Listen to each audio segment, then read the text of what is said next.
పరిశుద్ధ గ్రంథంలో దేవుని వాక్యపు వెలుగులో మనం చూసినట్టయితే ఇది నా అంశము హఠాత్తుగా వచ్చేటువంటి ఆపదలు ఏవి, వాటికి పరిష్కారం ఏంటి అన్నటువంటిది అంశాన్ని మనం చూసినట్టయితే పరిశుద్ధ గ్రంథంలో మహాజ్ఞాని అయినటువంటి సొలొమోను రాసినటువంటి 31 సామెతల అధ్యాయాలలో 4 సార్లు హఠాత్తుగా అన్నటువంటి విషయము ఆయన ప్రస్తావించాడు. తెలుగు భాషలో హఠాత్తుగా అన్నటువంటి మాట ఏంటంటే అకస్మాత్తుగా అన్న పదం కంటే హఠాత్తుగా అన్నటువంటి మాట మరింత లోతైనటువంటిది. అంటే ఎవరు ఊహించని విధంగా, ఎవరు ఎదురు చూడని విధంగా, ఎవరు చెప్పని విధంగా వచ్చేటువంటి ఆపదల గురించి మహాజ్ఞాని అయిన సొలొమోను రాశాడు. గమనించండి, మనకు అనేక ఆపదల గురించి మనం హెచ్చరికలు వింటాం.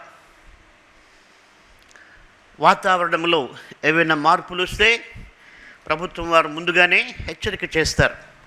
ఇలా తుఫాన్ రాబోతుంది, ఆ ప్రాంతాల్లో ఉండేవాళ్ళు ఖాళీ చేయాలి అంటే ఆ యొక్క తుఫాను ఆపదకు హెచ్చరిక చేయబడేటువంటి అవకాశం ఉంది. కరోనా వైరస్ వచ్చినప్పుడు దాని గురించినటువంటి హెచ్చరికలు ప్రభుత్వం వారు ఎన్నో చేశారు. ఇలా ఒక ఆపద వచ్చింది, దాని విషయంలో మనం జాగ్రత్తగా ఉండాలి, ఇంట్లో ఉండాలి, రకరకాల హెచ్చరికలు అంటే ఈ ఆపదను తప్పించుకోవడానికి. అయితే సొలొమోను మాట్లాడుతున్నటువంటి ఈ 4 ఆపదలు హఠాత్తుగా వచ్చేటువంటి ఆపదలు. కాబట్టి మనం ఏ ఆపదలు వస్తాయో వాటి గురించి హెచ్చరికలు వినడం మంచిది, అవి పాటించడం మంచిది. అందుకే చాలామంది వైరస్ టైంలో ఇంట్లో ఉండమన్నారు, ఉండడం మంచిది. కాబట్టి ఈ టైంలో చాలామంది సామెతల గ్రంథం పూర్తిగా చదవడం చాలా ఆశీర్వాదకరం. సాధారణంగా మనుషులు సామెతల గ్రంథం రోజుకొకటి చదువుతారు. అంటే నెలలో 31 అధ్యాయులు కాబట్టి కొంతమంది ప్రతిరోజు ఒక అధ్యాయం చదువుతారు. మరి 30 దినంలో ఉన్న రోజున 2 అధ్యాయాలు చదివి వాటిని పూర్తి చేస్తారు. మంచిదే. ఇప్పుడు టైం దండిగా ఉంది చదవడానికి. కాబట్టి నా సలహా ఏమిటంటే నీకు టైం కల్పించుకొని సామెతల గ్రంథంలో 31 అధ్యాయాలు చదివినట్టయితే ప్రతి విషయం గురించి ఓ అద్భుతమైన అవగాహన నీకు వస్తుంది. అనేక విషయాలు మహాజ్ఞాని వాటిలో ప్రస్తావించాడు. మనకు తెలియదు, ఎందుకంటే రోజుకోటి చదవడానికి అలవాటు పడ్డాం. ఆ చదివింది మళ్ళీ మర్చిపోతాం. దానివల్ల అంత పెద్ద ప్రయోజనం లేదు. అయితే వాటిని మనం ఒకేసారి చదివి వీలైతే కంఠపాఠం చేస్తే చాలా మంచిది. దేవుని కృపలన 31 సామెతలు నేను 2 భాషల్లో కంఠపాఠం చేశాను. తెలుగులో చేశాను, ఇంగ్లీష్లో కూడా చేశాను. ఎందుకంటే ఇంగ్లీష్ నేర్చుకోవాలని ఆ విధంగా చేయడం వల్ల నేను ఇంగ్లీష్ నేర్చుకోవడం జరిగింది. కాబట్టి ఈ సామెతలు నేర్చుకున్న తర్వాత నా జీవితంలో ఒక అనుభవం ఏంటంటే, సాధారణంగా నేను ప్రభువుని నమ్మకం ముందు నా విద్యాభ్యాసంలో నేను చాలా యావరేజ్ స్టూడెంట్. అంత తెలివి లేదు, చదివే తెలివి లేదు, చదివింది గుర్తుపెట్టుకునే తెలివి కూడా లేదు. అందుకే పరీక్ష రాసిన ప్రతిసారి 35 మార్కుల కొరకే నేను పరీక్ష రాసేవాడిని. 50 ఫస్ట్ క్లాసు, సెకండ్ క్లాసు, ఆ రోజుల్లో ర్యాంకులు లేవు వాస్తవంగా. అయితే కూడా ఎప్పుడే కానీ సెకండ్ క్లాస్ రావాలని కానీ ఫస్ట్ క్లాస్ రావాలని కానీ నా మనసులో ఊహలో కూడా లేదు. ఎందుకంటే మనకు 35 వస్తే చాలు అనుకునేవాడిని. అంత జ్ఞానం లేనివాడిని. కొంతమంది నా అజ్ఞానాన్ని చూసి గేలి చేసేవారు. అయితే యేసుప్రభుని నమ్మిన తర్వాత, ఆయన వాక్యం ధ్యానం చేసిన తరువాత, ఆయన వాక్యపు వెలుగులో చూసిన తర్వాత, ముఖ్యంగా సామెతల గ్రంథం అంతా కంఠాపాఠం చేసిన తర్వాత నాలో గొప్ప మార్పు నేను చూడగలుగుతున్నాను. ఎందుకంటే వాక్యంలో చెప్పబడిన ప్రకారము ఆ యొక్క సామెతలు మనం చదివినప్పుడు మనకు వచ్చేటువంటి జ్ఞానం గురించి కూడా మొదటి అధ్యాయంలో చాలా చక్కగా వివరించబడింది. కాబట్టి అక్కడ రాస్తాడు, జ్ఞానమును ఉపదేశమును అభ్యసించుటకును, వివేక సల్లాపములను గ్రహించుటకును, నీతి న్యాయ యథార్థతల యందు బుద్ధి కుశలతనిచ్చు ఉపదేశమునందుటకును అన్నటువంటి ఆ యొక్క జ్ఞానం అంతా కూడా అక్కడ రాస్తాడు. ఇంకా అంటాడు, జ్ఞానము గలవాడు విని పాండిత్యము వృద్ధి చేసుకొను, వివేకము గలవాడు ఆలకించి నీతి సూత్రములను సంపాదించుకొను. కాబట్టి మన జ్ఞానం కావాలన్నా, వివేకం కావాలన్నా సామెతల గ్రంథంలో సమృద్ధిగా ఉంది. ఇది అందరి కొరకు, నా కొరకు పెట్టింది కాదు, అందరి కొరకు పెట్టింది. కాబట్టి మీరు సామెతలు చదివి గొప్ప జ్ఞానం పొందాలని నేను కోరుతూ ఉన్నా. అది నా అనుభవం. సరే, మనం టాపిక్లోకి వస్తాం. 4 హఠాత్తు ఆపదలు. సామెతల గ్రంథం 24వ అధ్యాయంలో 21వ వచనం, 22వ వచనం ఆయన ఇలాగంటున్నాడు, నా కుమారుడా యెహోవాను ఘనపరచుము, రాజును ఘనపరచుము, అలాగు చేయని వారి జోలికి పోకుము. అట్టి వారికి ఆపద హఠాత్తుగా తటస్థించును, వారి కాలము ఎప్పుడు ముగియునో ఎవరికి తెలియను. కాబట్టి హఠాత్తుగా సంభవించేటువంటి ఒక ప్రమాదం గురించి సొలొమోను రాస్తున్నాడు. చాలా అద్భుతమైనటువంటి జ్ఞాని ఆయన. ఆయన ఒక మాట చెప్పాడంటే ఆ మాటను మనం ఎంత అయినా ధ్యానం చేయొచ్చు. ఆయన సింపుల్గా మనిషి జీవితం అంతటిని కూడా కొన్నిసార్లు ఒక్కొక్క వాక్యంలో వివరించాడు. ఈయన ఏం చెప్తున్నాడంటే దేవుని బిడ్డలకు ఆయన అంటున్నాడు, ఇదిగో మీరు భక్తిగా జీవించాలనుకుంటున్నారు, మీరు ఏం చేయాలంటే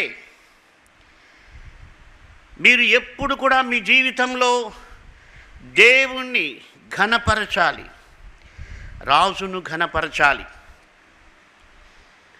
అలాగూ చేయని వారి జోలికి పోకము. గమనించండి, ఈ లోకంలో మనుష్యులకు అసలు దేవుణ్ణి ఘనపరచాలి అన్న తలంపు ఉండదు. అంటే నేను కూడా హిందూ భక్తి చేశాను, కానీ ఎప్పుడు కూడా దేవుణ్ణి ఘనపరచాలన్న తలంపు నాకు ఆ రోజులో లేదు. దేవుడు నాకేమిస్తాడు, దేవుణ్ణి పూజ చేస్తే నాకు ఏమేమి లాభాలు ఉన్నాయి, ఎక్కడెక్కడ నాకు మేలు దొరుకుతుంది, అంతేకాని దేవుణ్ణి ఘనపరిచేటువంటి ఆత్మీయత గురించి నేను బైబిల్ ద్వారా, యేసుప్రభు ద్వారానే తెలుసుకున్నాను. కాబట్టి దేవుణ్ణి భక్తి కలిగిన వారమని చెప్పుకునే వారికి సొలొమోను చెప్తున్న మాట ఏంటంటే, నీవు దేవుణ్ణి ఘనపరచాలి, దేవుణ్ణి ఘనపరిచే వారితోనే నీవు సహవాసము చేయాలి. నీవు అలా చేయకపోతే అంటే ఏంటి, నీవు దేవుణ్ణి ఘనపరచకపోతే, దేవుణ్ణి ఘనపరచని వారితో సహవాసము కలిగి ఉంటే హఠాత్తుగా నీకు ఆపద సంభవిస్తుంది అంటున్నాడు. ఈ ఒక్క మాటను మనం లోతుగా ఆలోచన చేయాలి. నిజంగా నీ జీవితంలో దేవుణ్ణి ఘనపరిచే మనస్సు నీకుందా? లేదు, నిన్ను నీవు ఘనపరచుకోవాలని, నీ డెనామినేషన్ని ఘనపరచుకోవాలని, నీ సంస్థను ఘనపరచుకోవాలని నువ్వు ప్రయత్నం చేస్తూ ఉంటే నీ భక్తి సరైంది కాదు, ఆపద హఠాత్తుగా నీ మీదికి వచ్చే ప్రమాదం ఉంది. సొలొమోను చెప్తున్న మాటలు గమనించండి. లోకంలో మనం చూస్తే లోకం తీరు అది అలాగే ఉంటుంది. మీరు లోకంలో ఎక్కడ మీటింగ్స్ చూసినా, ఏ ఫంక్షన్ను చూసినా అక్కడ ఏం జరుగుతుందంటే ప్రతి ఒక్కరు మనుషుల్ని ఘనపరుస్తూ ఉంటారు. వాళ్ళు వీళ్ళని పొగడము, వీళ్ళు వాళ్ళని పొగడము, ఈయనకు మించిన వాడు లేడు అని ఒక్కరినొకరు పొగడుకోవడం అన్నటువంటిది సర్వసహజం. విచిత్రం ఏమిటంటే వాళ్ళందరికీ దేవుని భక్తి అంతో కొంత ఉంటుంది, కానీ వాళ్ళకు తెలీదు, సత్యం తెలీదు. ఏం తెలియదంటే మనం మనుషుల్ని కాదు దేవుణ్ణి ఘనపరచాలన్న సత్యం వాళ్ళకు తెలియదు. యేసు ప్రభువుని వాళ్ళు తెలుసుకుంటే వాళ్లకు సత్యం తెలుస్తుంది. సరే, యేసు ప్రభువుని ఎరిగినటువంటి మనమేం చేస్తున్నాం? నేను వాళ్ళకంటే నేను గొప్ప, వీళ్ళకంటే నేను గొప్ప, నా ఇల్లు గొప్ప, ఇలా గొప్పలు చెప్పుకుంటూ పోతున్నాం. గమనించండి, there is a danger ahead. నీవు దేవుణ్ణి ఘనపరచకపోతే కరోనా కంటే భయంకరమైన ఆపద. ఎందుకంటే ఈ తెగుళ్ళు, ఈ వైరస్లు వచ్చేది తెలుస్తుంది, జాగ్రత్త పడేదానికి అవకాశం ఉంటుంది. అయితే ఇవి హఠాత్తుగా వస్తాయి. కాబట్టి మనము వాక్యం బాగా చదివి అవి రాకుండా జాగ్రత్త పడాలి. కాబట్టి నువ్వు దేవుణ్ణి ఘనపరచాలి. కొంతమంది మనుషులు ఉంటారు, వాళ్ళ బర్త్డేలు కేవలం వాళ్ళని పొగిడించుకునేకే జరుపుకుంటారు. 20 మంది 30 మంది వస్తారు, వాడిని పొగుడుతారు. వాడు సస్తే నరకానికి పోతాడు. బైబిల్ చెప్తుంది, అపోస్తుల కార్యములో హేరోదు ఓ అద్భుతమైన ప్రసంగం చేశాడు. వాని ప్రసంగంలో దేవునికి ఘనత లేదు, వాని తీరులో దేవునికి ఘనత లేదు. వాడు కేవలం అద్భుతమైనటువంటి మాటలు చెప్పాడు. వినేవాళ్ళు కూడా ఆయన మాటలను బట్టి అహో ఓహో అని ఆయన్ని పొగిడారు. బైబిల్ చెప్తుంది, వాడు దేవుణ్ణి ఘనపరచనందున యెహోవా దూత వానిని మొత్తెను, వాడు చనిపోయాడు. హఠాత్తుగా వచ్చింది అక్కడ, ఎవరు అనుకోలే. మంచి సంబరం జరుగుతున్నటువంటి సందర్భం అది. అద్భుతమైన మాటలు ఒకడు చెప్తున్నాడు, వినేవాళ్ళు తలూపుచూ ఆహా ఓహో అంటున్నారు. అయితే అకస్మాత్తుగా నాశనం వచ్చింది. కారణం ఏమిటంటే అక్కడ దేవునికి ఘనత లేదు. కాబట్టి మన జీవితంలో మనల్ని మనం ఘనపరచుకోవడానికి భయపడాలి. మన జీవితం ద్వారా కేవలం దేవుని నామం మాత్రమే ఘనపరచబడాలి. మనం చేసే పనులు దేవునికి ఘనత తీసుకొని రావాలి. అసలు నువ్వు ఏ ఉద్దేశంతో చేస్తున్నావు? ఫోటోల్లో పడ్డానికి చేస్తే చాలా కష్టం. నువ్వు తిండి పంచుతూ ఫోటోలు పెట్టుకొని నీ పేరు గొప్ప చేసుకోవాలనుకుంటే ఆపద హఠాత్తుగా వచ్చే ప్రమాదం. నీకే తిండి దొరకని పరిస్థితి వస్తుంది. అయితే నువ్వు దేవుని మహిమ కొరకు చేయాలి. యోహాన్ అన్నాడు, ఆయన హెచ్చవలసి ఉంది, నేను తగ్గించాల్సి ఉంది. ఒకవేళ ఏదన్నా నువ్వు చేస్తే ఇది దేవుని కృప వలన మేము చేశాం, దేవునికే మహిమ అని నువ్వు చెప్పగలగాలి. పొగిడించుకోవడానికి, ఘనపరచుకోవడం కాదు. కాబట్టి ఇక్కడ ఆయన అంటున్నాడు చాలా స్పష్టంగా, నువ్వు దేవుణ్ణి ఘనపరచాలి, దేవుని యొక్క సిస్టమ్ని ఘనపరచాలి, ఆయన యొక్క ఆర్డర్ని ఘనపరచాలి. లేకపోతే ఆపద హఠాత్తుగా వస్తుంది. అక్కడ వారి కాలము ఎప్పుడు ముగినో ఎవరికి తెలియదు. అంటే అట్లాంటోళ్ళు ఎప్పుడు చనిపోతారో ఎవరికి తెలియదంట. డాక్టర్లకు కూడా తెలియదు. ఎందుకంటే తెలియదు, అంతే. బాగానే ఉన్నారు, మొన్నటిదాకా బాగా పొగిడించుకున్నాడు. మొన్నటిదాకా పబ్లిక్లో చాలా గంభీరంగా కనిపించారు. కానీ హఠాత్తుగా, కాబట్టి దేవుణ్ణి ఘనపరిచే మనస్సు కొరకు నువ్వు దేవుణ్ణి ప్రార్థన చేయాలి. ప్రభువా, నా జీవితం ద్వారా మీ నామము ఘనపరచబడాలి, నేను కాదు. దావీదు అన్నాడు 115:1, మాకు కాదు యెహోవా, మాకు కాదు, నీ కృపా సత్యములను బట్టి నీ నామమునకే మహిమ కలుగునుగాక. కాబట్టి 70వ కీర్తనలో దావీదు అన్నాడు, నీ నామమును ప్రేమించు వారందరూ కూడా దేవుడు నిత్యము మహిమపరచబడునుగాక అని చెప్పుకొందురుగాక అన్నాడు. కాబట్టి మన యాటిట్యూడ్ దేవుణ్ణి ఘనపరచాలి. ఇంకో విషయం అక్కడే చెప్తున్నాడు, నీ యాటిట్యూడ్ అలా ఉండాలి. అట్ ది సేమ్ టైం అలాంటి యాటిట్యూడ్ అంటే దేవుణ్ణి ఘనపరచని వారి జీవితాలతో నువ్వు పొత్తు పెట్టుకోకూడదు, వారి జోలికి పోకూడదు. వారికి సాధ్యమైనంత జ్ఞానంగా బ్రతకాలి. నువ్వు ఇక్కడ ఒక విషయం ఆలోచన చేయాలి. నీకు దేవుణ్ణి ఘనపరిచే మనస్సు ఉంటే కూడా, మళ్ళా మహాజ్ఞానం అంటున్నాడు, ఇట్ ఈజ్ నాట్ ఎనఫ్. ఇంకొకటి చెప్పాడు, అలాగు ఘనపరచని వారి జోలికి నువ్వు పోవద్దు. ఎందుకు ప్రభువు నమ్మిన క్రైస్తవులకు కష్టాలంటే, దేవుణ్ణి ఘనపరచని వారితో సహవాసం చేస్తారు, దేవుణ్ణి ఘనపరచని విషయాల్లో జోక్యం చేసుకుంటారు, దేవుణ్ణి ఘనపరచని విషయాలలో పొత్తు కుదుర్చుకుంటారు. కాబట్టి హఠాత్తుగా కష్టాలు, హఠాత్తుగా ఆపదలు తటస్థిస్తున్నాయి. కాబట్టి ఓన్లీ గాడ్. గమనించండి, చాలామంది యేసు ప్రభు ఒక డాక్ట్రిన్ ఉంది. వాళ్ళు ఏం చెప్తారంటే, తండ్రిని మాత్రమే మేము ఘనపరుస్తాం, యేసు ప్రభువుని మేము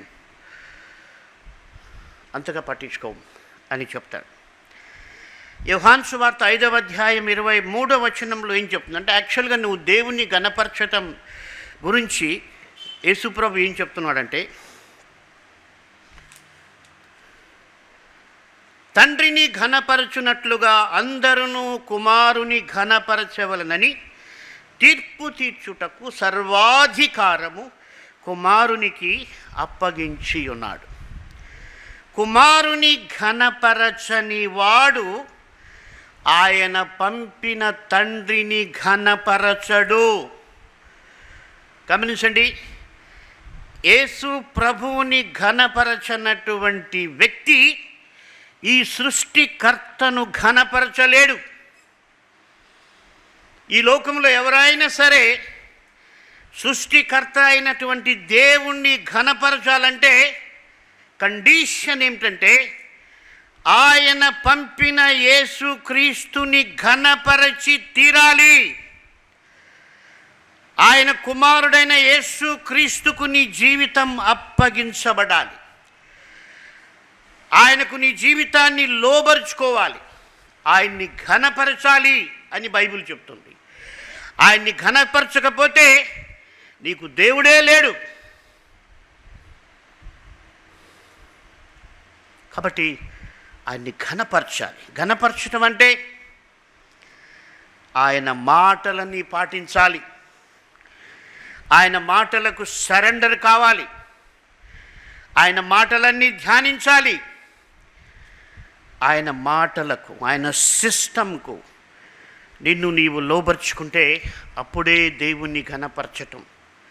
యేసు ప్రభు స్వయంగా చెప్పినాడు, లూకా సువార్త 6వ అధ్యాయం 46వ వచనంలో,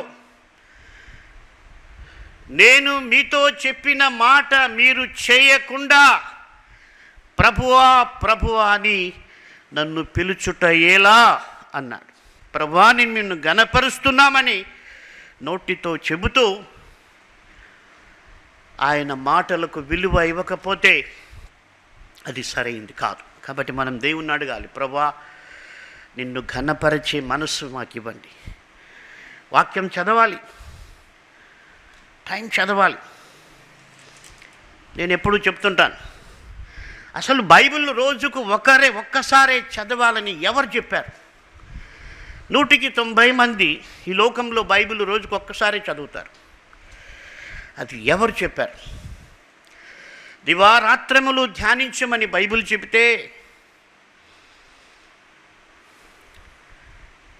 ప్రభువు రాకడ వరకు చదవమని పౌలు తిమోతిని హెచ్చరిస్తే, లేఖనములో ఈ సంగతులు మీకు తెలియవా, వెళ్ళి నేర్చుకోనమని యేసుప్రభు చెబితే, మనం ఒక్కసారి బైబిల్ చదివి మూల పెట్టేసి ఇంకా లోకంతో కలిసిపోతున్నాం. కాబట్టి ఆయన వాక్యం చదివితే ఆయనను ఘనపరిచే కృప దేవుడు నీకు ఇస్తాడు. నీ లోపాలు తెలియజేస్తాడు, వాటిని సరి చేస్తాడు. అప్పుడు నువ్వు దేవుని ఘనపరుస్తావు. దేవుని భద్రత నీకు తోడుగా ఉంటుంది. సరే, ఇంకా 3 విషయాలు ఉన్నాయి. బహుశా నెక్స్ట్ టైం అవి చూస్తాం. ఇది బాగా మీ మనసులో నాటుకోవాలి. ఏంటంటే, దేవుణ్ణి ఘనపరచాలి. యేసును ఘనపరచుటయే సృష్టికర్తను ఘనపరచుట అన్న విషయం నీలో నాటుకోవాలి. యేసు ప్రభుని ఘనపరచటం అంటే ఆయన మాటలకు లోబడడమే అన్నటువంటి విషయం నీకు అవగాహన కావాలి. కాబట్టి యేసుప్రభు చెప్పిన మాటలన్నీ కూడా చదవండి. ఆయన్ని ఘనపరిస్తే నీకు భద్రత ఉంది, లేకపోతే హఠాత్తుగా. కాబట్టి ఈ లోకంలో ప్రతి వ్యక్తి కూడా ఎవరైతే గొప్పలు చెప్పుకుంటున్నారో వాళ్ళందరూ కూడా నశించిపోయే జంతువులను పోలి ఉన్నారని బైబిల్ చెప్తుంది. కాబట్టి ఆయన్ను ఘనపరచాలి, ఆయనకు మహిమ తీసుకొని రావాలి. బైబిల్ బాగా చదవాలి. నాకు ఒక తలంపు వచ్చింది. బైబిల్ ఎక్కువ చదవడానికి ఇష్టపడతాను నేను. రోజుకి మినిమం 1 గంట సేపు బైబిల్ చదవడం నాకు అలవాటు. అయితే ఒకరోజు ఒక తలంపు వచ్చింది. ఏంటంటే, టిఫిన్ నైట్ భోజనం చేసేటప్పుడు కూడా మనం ఎందుకు మన ఆత్మకు ఆహారం పెట్టకూడదు అనిపించింది. కాబట్టి అది అలవాటు చేసుకుంటున్నాను నేను. సైంటిఫిక్గా కూడా భోజనం నిదానంగా నమిలి మింగడం ఆరోగ్యానికి చాలా మంచిదంట. అయితే మనుషులకి అన్నం చాలా త్వరగా తినడం అలవాటు.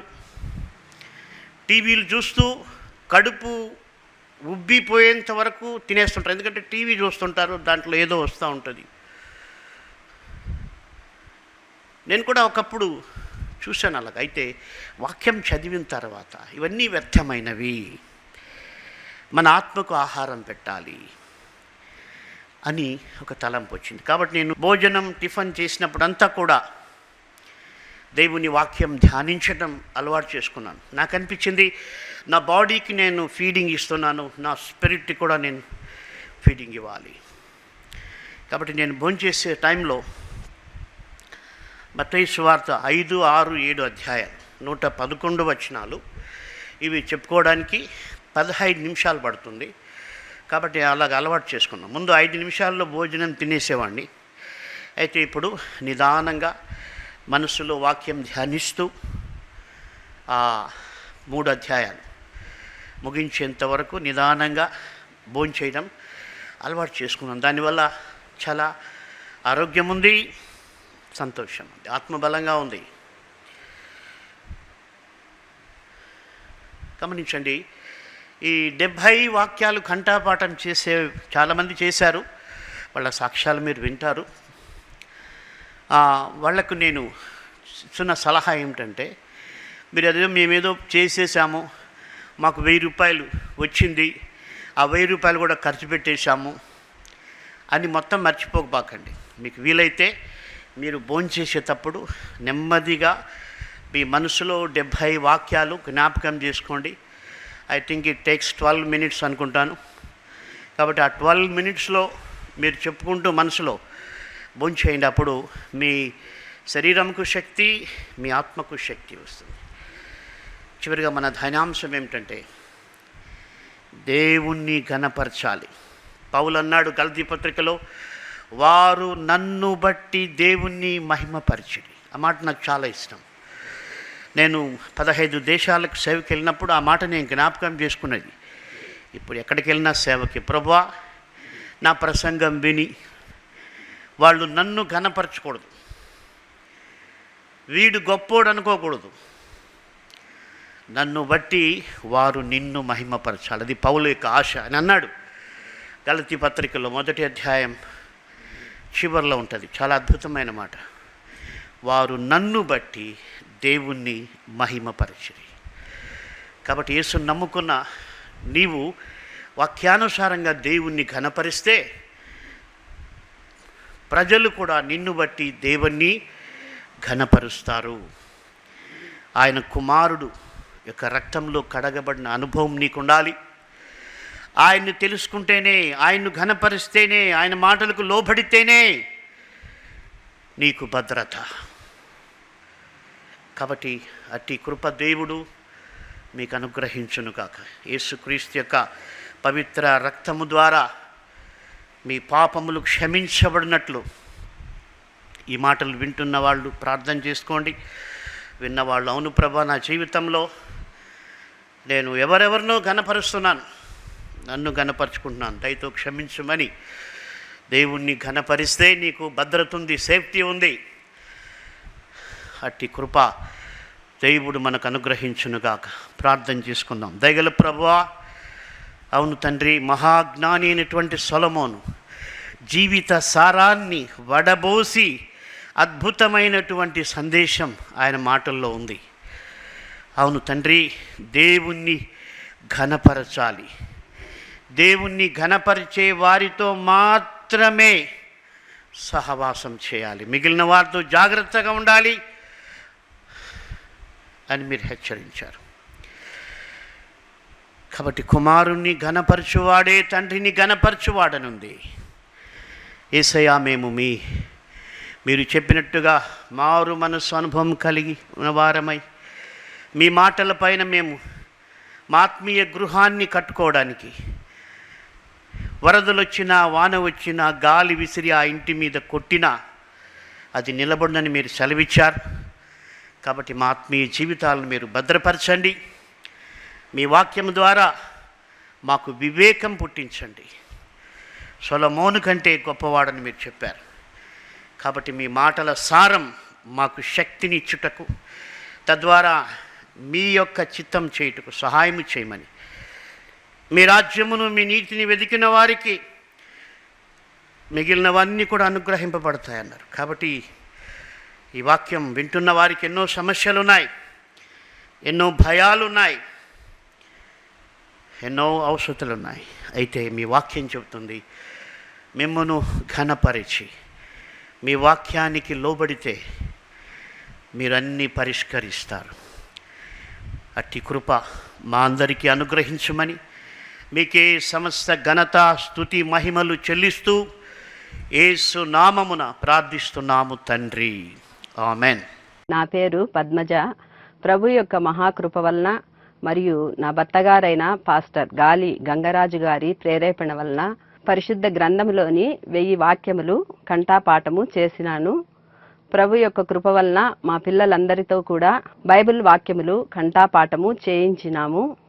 మా 2 కుమారులు డేవిడ్ కరుణాకర్, జేమ్స్ కరుణాకర్ మరియు మా కుమార్తెలు గ్రేస్, మెర్సీ, బ్యూలా 1000 వాక్యములు కంఠాపాఠం చేసినారు.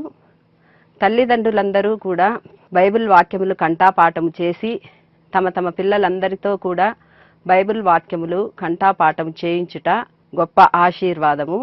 అట్టి కృపను దేవుడు అందరికీ అనుగ్రహించవలనన్న ఉద్దేశముతో ద బైబిల్ ఫౌండేషన్ సంస్థ స్థాపించబడినది.